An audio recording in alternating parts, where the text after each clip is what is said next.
नमस्कार बच्चों, सुगम भारती इस पाठ्य पुस्तक में फिर से एक बार आपका स्वागत है।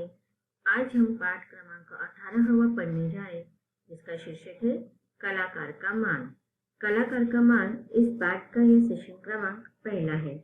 बच्चों, एक छोटी सी कहानी है जिसमें एक राजा और साधु की कहानी बताई गई है। इस कहानी को हम विस्तार से पढ़ेंगे आज के सेशन में।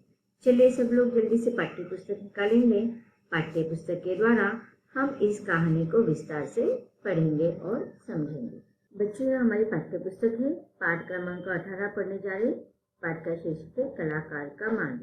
अब कलाकार कौन होते हैं, कला का क्या महत्व होता है, यह इस पाठ के द्वारा हम समझेंगे।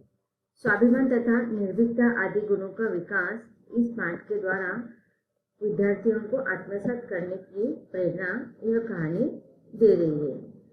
अब हम अर्थ समझेंगे, कलाकार किसे कहेंगे।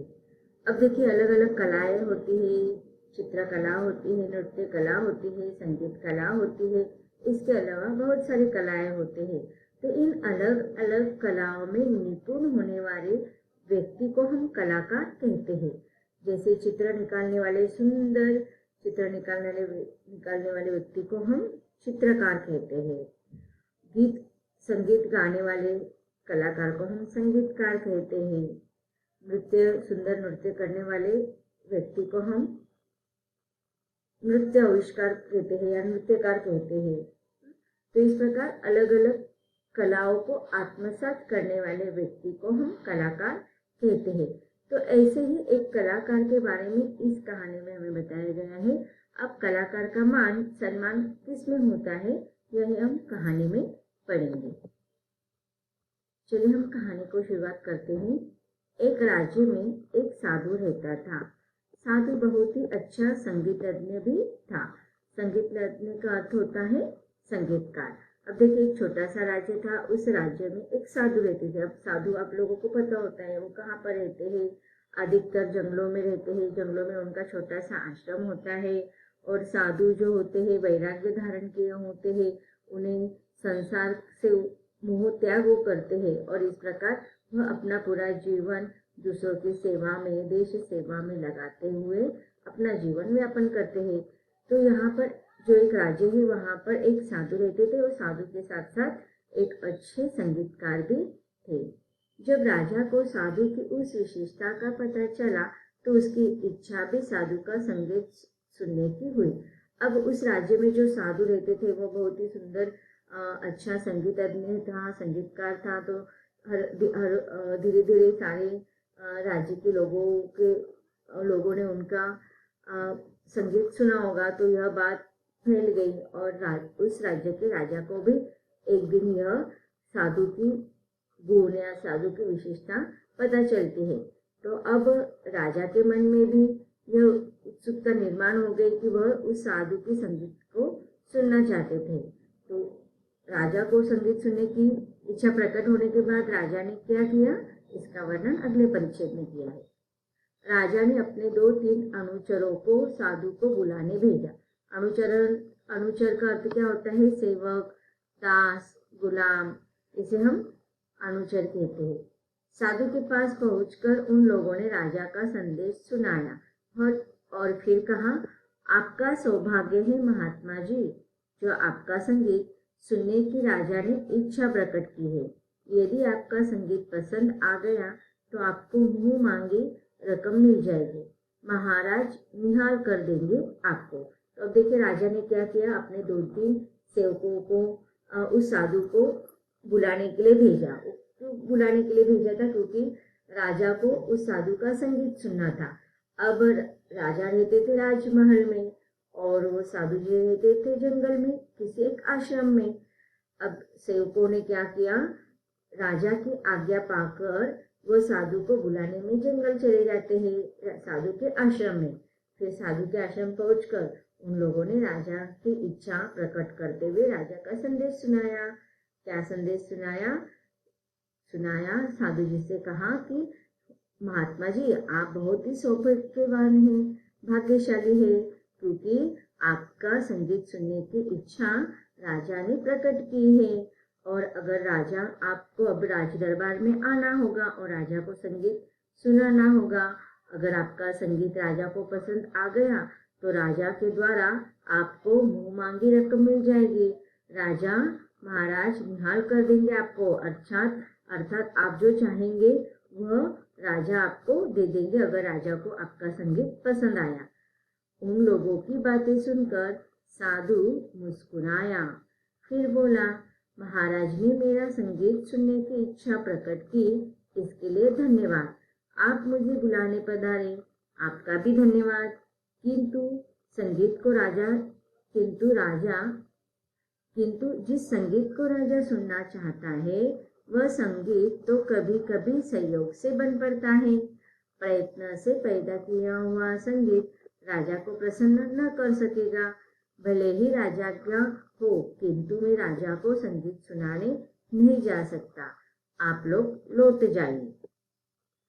अब देखिए, राजा के सेवकों के द्वारा राजा ने जो इच्छा प्रकट की थी उस बात को सुनकर साधु जी क्रोधित नहीं होते, बल्कि विनीत भाव से वह महाराज की उनकी संगीत सुनने की इच्छा प्रकट करते, वे उन्हें धन्यवाद कहते हैं। फिर स्वयं सेवक उनको लेने के लिए आए हैं, इस बात पर भी सेवकों को भी वह धन्यवाद करते हैं।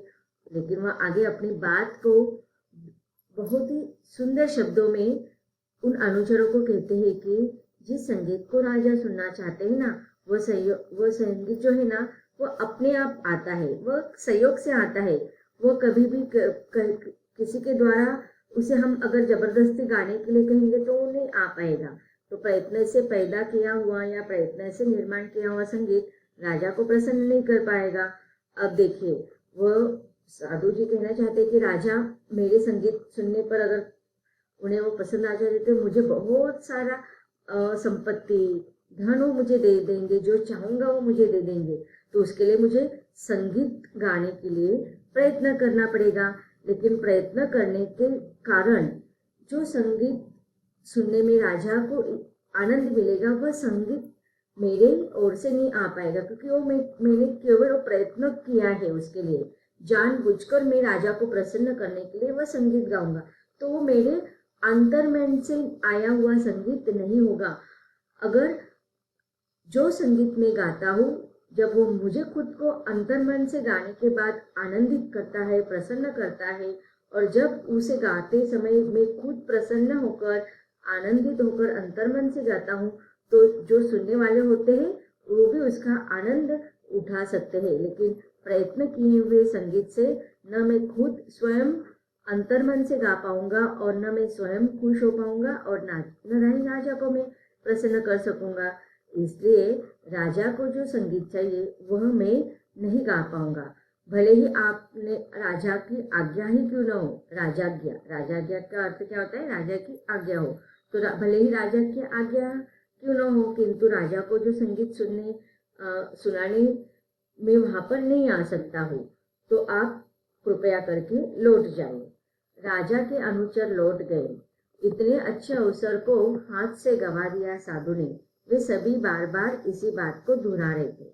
अब देखिए, दूसरा कोई साधु होता, अगर उसे या दूसरा कोई व्यक्ति होता या दूसरा कोई कलाकार होता जिसे धन से मान सम्मान से मोह होता, तो राजाज्ञा प्राप्त होने के बाद वो तुरंत हंसते हंसते वहां पर राज दरबार में चला जाता और अपने संगीत को सुनाता।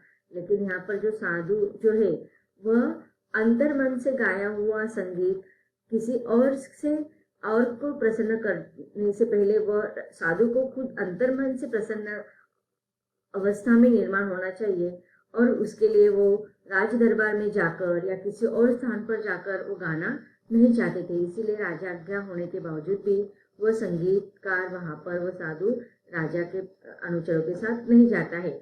अब राजा के अनुचर तो लौट गए, लेकिन जब वो बीच में आ रहे तो बार बार क्या दोहरा रहे थे कि इतने अच्छे अवसर को साधु ने गंवा दिया।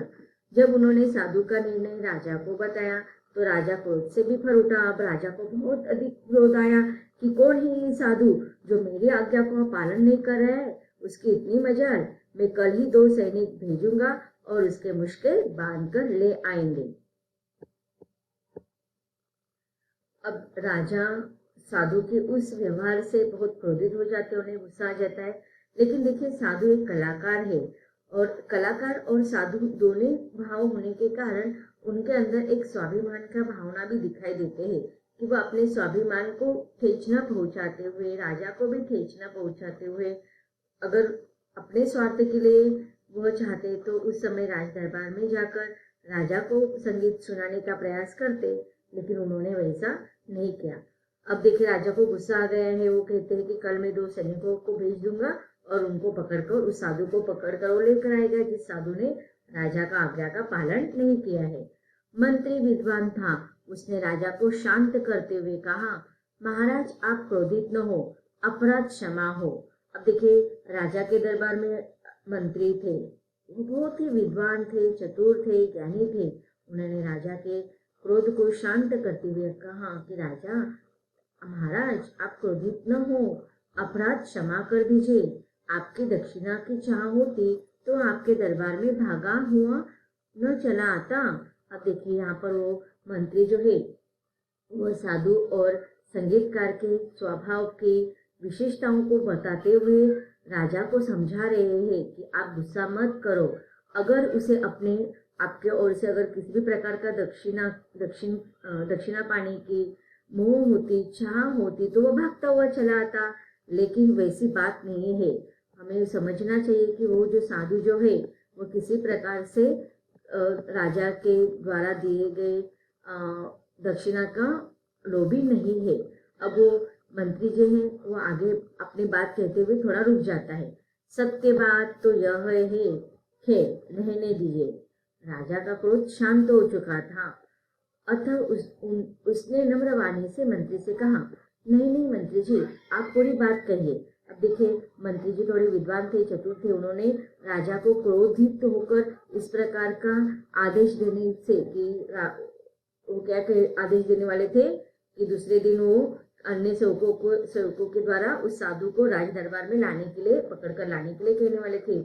लेकिन उस विद्वान मंत्री ने अपना दिमाग, अपनी चतुरता, अपनी बुद्धि का उपयोग करते हुए राजा के क्रोध को शांत किया और फिर अपनी बात को कहते हुए उन्होंने थोड़ा कहा कि सत्य तो यह है कि रहने दीजिए। अब तक राजा का क्रोध जो था वो शांत हो चुका था। फिर अपने नम्र वाणी से वे मंत्री से पूछते हैं, नहीं मंत्री जी, आप अपनी पूरी बात कहिए।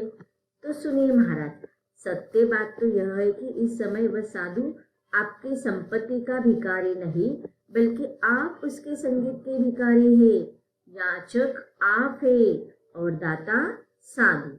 आपको यदि संगीत सुनना ही है तो आपको साधु के पास पहुंचना होगा।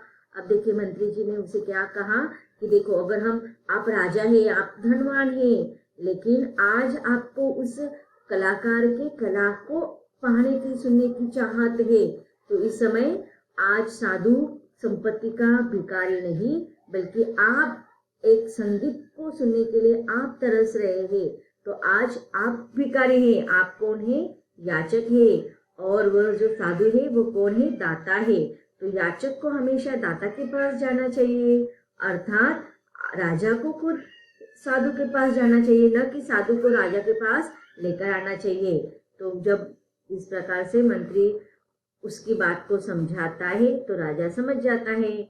और यहाँ पर वो बताता है कि आप याचक हो और दाता साधु है, तो याचक को साधु अर्थात दाता के पास जाना चाहिए। आपको यदि संगीत सुनना है तो आपको साधु के पास पहुंचना ही होगा। मंत्री जी ने जो ही अपना कथन समाप्त किया, तो ही दरबार का संगीतज्ञ आ पहुंचा।